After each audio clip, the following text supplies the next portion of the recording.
Everyone, good morning. मैं दीपक sir आप सभी का अपने यूट्यूब चैनल सार्थक study centre the change of learning में मैं स्वागत करता हूं। दोस्तों, आज की क्लास में हम बात करने वाले हैं सिंपल पास्ट के सम इम्पॉर्टेंट पॉइंट्स के बारे में। लेकिन उससे पहले मैं चाहता हूं कि आप जितने लोग भी लाइव आए हैं आप इस वीडियो को ज़्यादा से ज़्यादा शेयर करते रहें। एंड सभी को गुड मॉर्निंग। दोस्तों, आज हम इस पर बात करने से पहले आपको बता दें कि बच्चे लोग, अगर आप पढ़ाई में मन नहीं लगा रहे हैं तो आप लगाना शुरू कर दीजिए, क्योंकि आज इस कंपटीशन के दौर में, या ये कह लीजिए आप इस ऐसे समय में जी रहे हैं, ऐसे दौर में जी रहे हैं जहाँ पर नौकरी पाना आसान बिल्कुल नहीं भी है। तो यदि नौकरी पाना आसान नहीं है तो नौकरी के लिए आप जानते हैं कि लोगों को बहुत सारे पापड़ बेलने पड़ रहे हैं, बहुत सारी कठिनाइयों से गुजरना पड़ रहा है। तो बच्चों, मैं आप लोगों को ये नहीं चाहता कि आप लोग किसी भी एग्ज़ाम में बैठे और वहाँ इंग्लिश पूछी जाए तो आप वहाँ पे थोड़ा फंसें। तो मेरे कहने का मतलब सिर्फ इतना है बच्चों कि यदि जो भी मैं टॉपिक आपको पढ़ाऊँ तो इसकी आप एक काम करते जाएँ कि नोट्स इसकी बनाते जाएँ। यदि आप इसका नोट्स बनाते जाएंगे तो मैं विश्वास आपको दिलाता हूं कि मैं किसी भी कॉम्पिटिटिव एग्ज़ाम को या किसी भी बोर्ड एग्ज़ाम को आसानी से सॉल्व करवा दूंगा या हल करवा दूंगा, ये मेरा दावा है। लेकिन अभी जितने लोग यहां लाइव हैं, मैं चाहता हूं कि सभी लोग अपने अपने मित्रों को जो है शेयर करें वीडियोज़। एंड गुड मॉर्निंग एक बार पुनः। अब मैं टॉपिक पे बात करता हूं दोस्तों। मैं बात करता हूं some important points of simple past tense.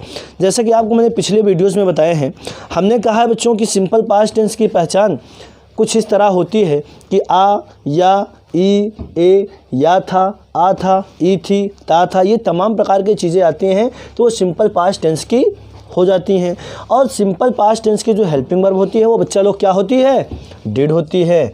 और इसमें वर्ब की क्या लगती है? Second form. लेकिन बच्चों, हमने ये कहा कि डिड लगता है किसके साथ? नेगेटिव और इंट्रोगेटिव के साथ ना। किसके साथ लगता है? नेगेटिव और इंट्रोगेटिव के साथ। और जब ये डिड लग जाता है तो क्या वर्ब की सेकंड फॉर्म यूज़ होती है? जी हाँ, क्या वर्ब की सेकंड फॉर्म यूज़ होती है? नहीं होती है। अगर नहीं होती है तो क्या होती है? तब यहाँ पर वर्ब की क्या लगाई जाती है? फर्स्ट फॉर्म लगाई जाती है। क्या लगाई जाती है? फर्स्ट फॉर्म लगाई जाती है। सो माय डियर स्टूडेंट्स, आज हम इसके आगे बात करते हैं किसी टॉपिक पर। यदि पास्ट का एडवर्ब ऑफ टाइम, कोई पास्ट का टेंस हो और पास्ट के टेंस में, या कह लिया जाए किसी भी टेंस में, यस्टरडे,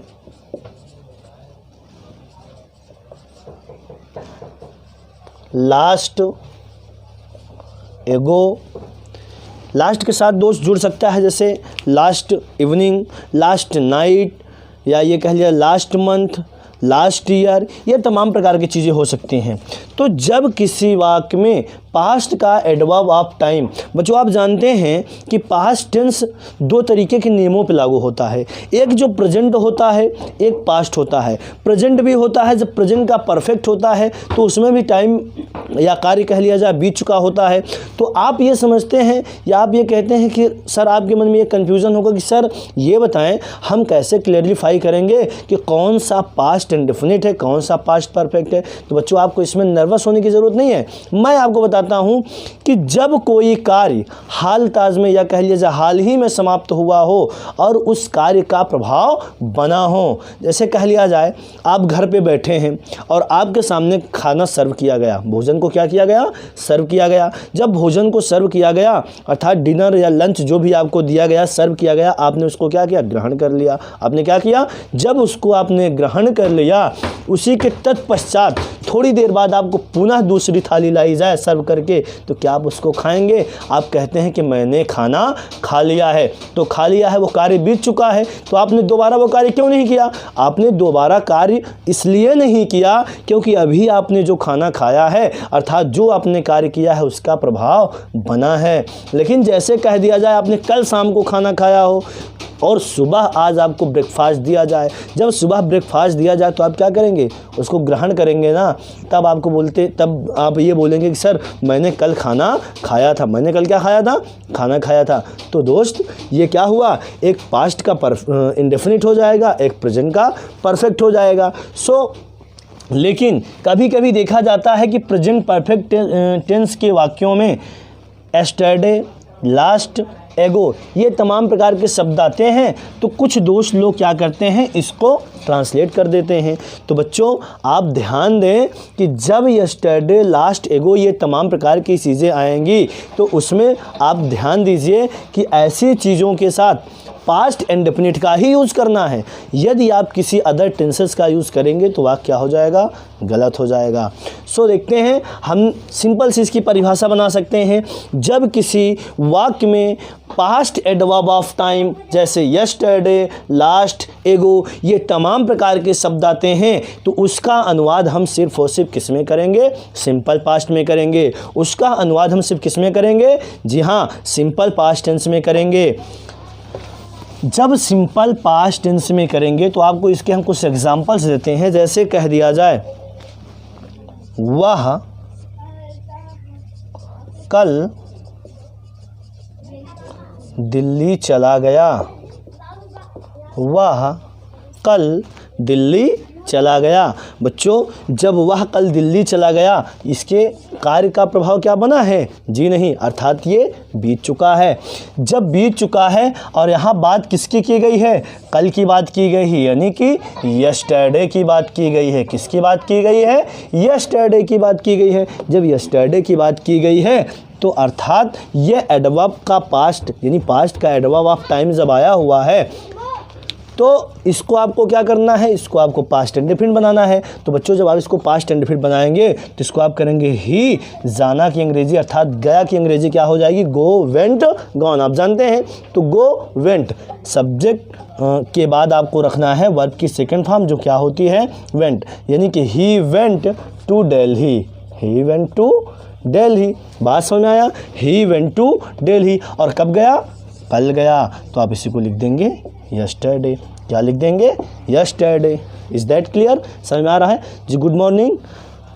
और अभी तक आप लोगों ने शेयर नहीं किया है तो आप लोग अपने अधिक से अधिक मित्रों को शेयर करें, क्योंकि ज्ञान बांटने से बढ़ता है। आप जितने से जितने अधिक बच्चों को क्लास में बिठाएंगे, मुझे पता है कि मेरी एनर्जी उतनी डबल होती जाएगी। सो आप लोग वीडियो को शेयर करते रहें।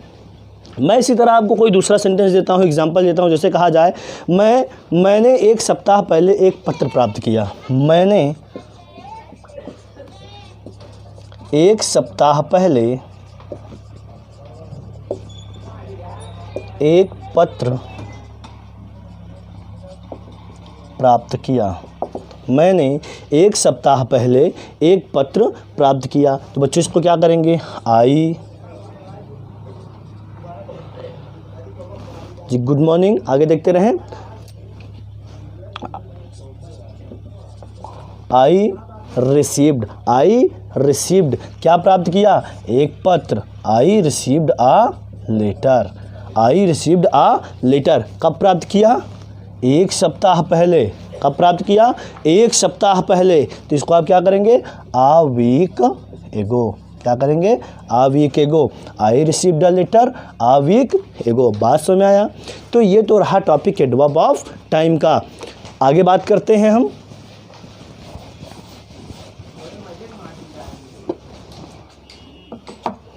जैसे बात कर लिया जाए, कोई कार्य हो जो बीते हुए समय में हुआ हो, या ये कह लिया जाए पास्ट के एक्शन या पास्ट की घटनाओं अर्थात इवेंट को दर्शाने के लिए आप पास्ट इंडेफिनिट टेंस का प्रयोग करते हैं। कोई घटना हो जो पास्ट में अर्थात भूतकाल में हुई हो, या ये कह लीजिए कोई कार्य हो जो भूतकाल में हुआ हो, तो आप उसके लिए क्या यूज़ करते हैं, पास्ट इंडेफिनिट यूज़ करते हैं। क्या यूज़ करते हैं, पास्ट इंडेफिनिट। जैसे कहा जाए भारत 15 अगस्त 1947 को आज़ाद हुआ। क्या कहा जाए, भारत 15 अगस्त 1947 को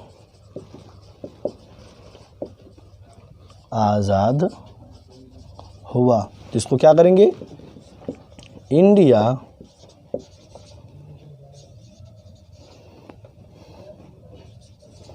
became free, India became free on 15th अगस्त 1947। क्या करेंगे, इंडिया बिकम फ्री ऑन 15 अगस्त 1947। या ऐसे वाक्यों का अनुवाद आप इस तरह भी कर सकते हैं, जैसे कहा जाता है यदि कोई कार्य, या ये कह लीजिए यदि किसी वाक्य में ऐतिहासिक घटनाओं का प्रयोग हो, तो इसके लिए आप इसका हम प्रयोग कर सकते हैं, इंडिया बिकम्स फ्री ऑन। अब देखिए जैसे यहाँ पे आपने किया है 15 अगस्त 1947, तो इसको एक तरीके से और लिख सकते हैं कि फ्री, अब ये जो ऑन है यहाँ इन हो जाएगा, इन अगस्त, इन अगस्त, उसके बाद 15th, इन अगस्त 15th, 1947। तो बच्चों ये दूसरे टाइप से भी आप कर सकते हैं। बात समझ में आया? आगे बात करते हैं अगले टॉपिक पर।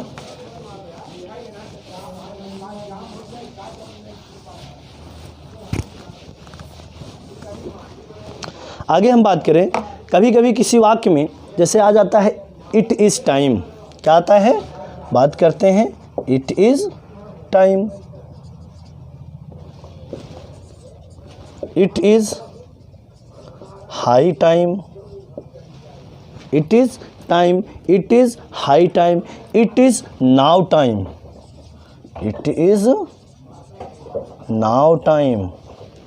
ध्यान से देखते जाएं, it is time, it is high time, it is now time, या कह लिया जाए it is about time, it is about time, it is about time, या ये कह लिया जाए it is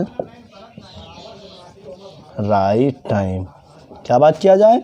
it is time, it is high time, it is now time, it is about time and it is right time. इसके बाद past indefinite tense का प्रयोग किया जाएगा। जब किसी वाक्य में इन सभी चीज़ों का प्रयोग होगा तो इसके साथ क्या यूज़ होगा? पास्ट इंडेफिनिट टेंस का। किसका यूज़ होगा? पास्ट इंडेफिनिट टेंस का यूज़ होगा। लेकिन बच्चों ध्यान रहे कि परंतु जो इसके कार्य होते हैं वो वर्तमान की अभिव्यक्ति करवाते हैं, परंतु इसके जितने भी कार्य होंगे ये हैं तो पास्ट, अर्थात ये पास्ट से रिलेटेड होते हैं, पास्ट में यूज़ होते हैं। लेकिन ये भी आप ध्यान रखें कि इसके जो कार्य होंगे वो वर्तमान से रिलेटेड होंगे, अर्थात वर्तमान में जो कार्य हो रहा होगा उसके अकॉर्डिंग ये लगाए जाते हैं। जैसे कह दिया जाता है यह समय है कि आप अपना पतलून धोएं। सपोज जैसे कह दिया जाए यह समय है कि आप अपना पतलून धोएं। देखें यह समय है कि आप अपना पतलून धोएं। यह समय है कि आप अपना पतलून धोएं। तो आप इसको क्या करेंगे बच्चा? It is time, it is time, उसके बाद that, it is time that, उसके बाद you wash your trouser, your trousers. तो ध्यान दें बच्चों कि जब इस टाइप का वाक्य आता है, जब इस टाइप का वाक्य आता है तो ऐसे वाक्यों में it is time, it is high time, it is now time, it is about time, इन सभी के बाद कंजंक्शन दैट का यूज़ किया जाता है। बात समझ में आया? इन सभी के बाद कंजंक्शन दैट का यूज़ किया जाता है।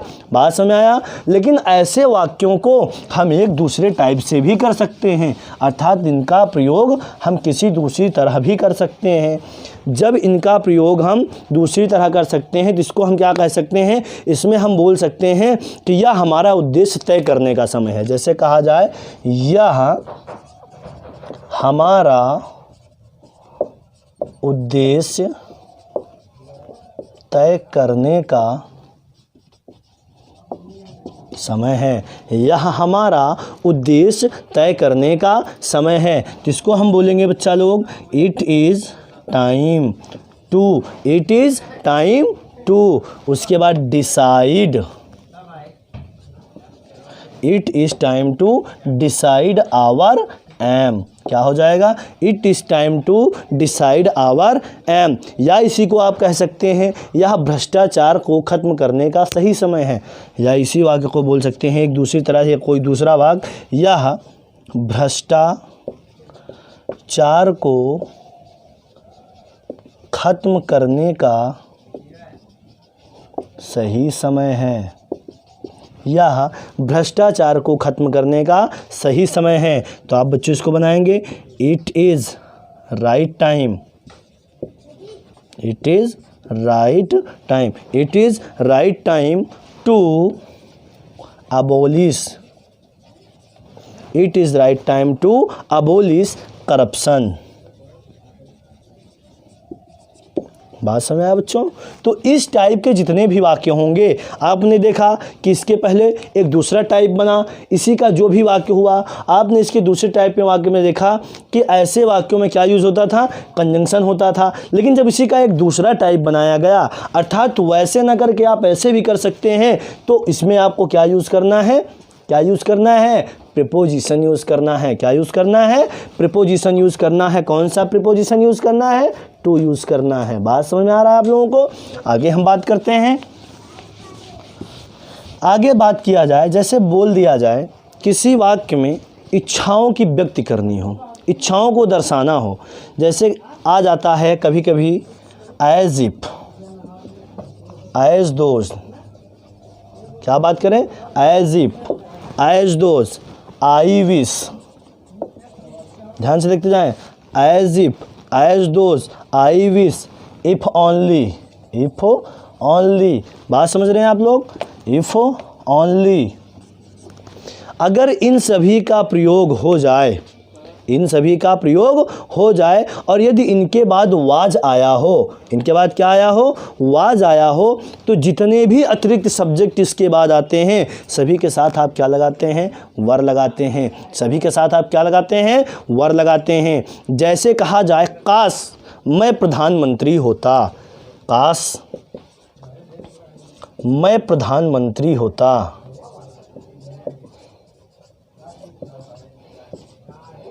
काश मैं प्रधानमंत्री होता, यानी कि I wish, I wish I was the prime minister,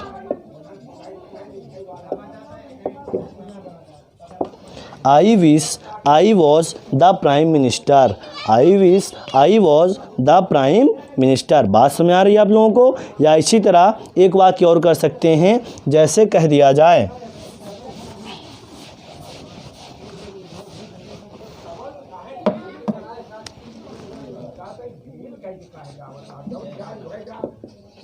he drives as if, he drives as if the road, क्या बात की गई? he drives, वह चलाता है, या वह ऐसे ड्राइव करता है, वह ऐसे चलाता है, as if, जैसे कि the road belongs to his father, वह ऐसे ड्राइव करता है। आपने कभी कहते सुना होगा, यदि कोई व्यक्ति रॉन्ग साइड से गाड़ी चलाता है तो आप कहते हैं ऐसा लगता है जैसे रोड उसके बाद की है, तो यही बोलते हैं ना आप कि ही ड्राइव्स एज इफ, वह ऐसे चलाता है जैसे the road belongs to his father, जैसे कि सड़क उसके बाप की हो। बात समझ रहे हैं आप लोग? जैसे कि सड़क उसके बाप की हो। तो आपको इसमें बहुत सारे पॉइंट हैं, आपको एक पॉइंट्स और हम बताते हैं इसी में।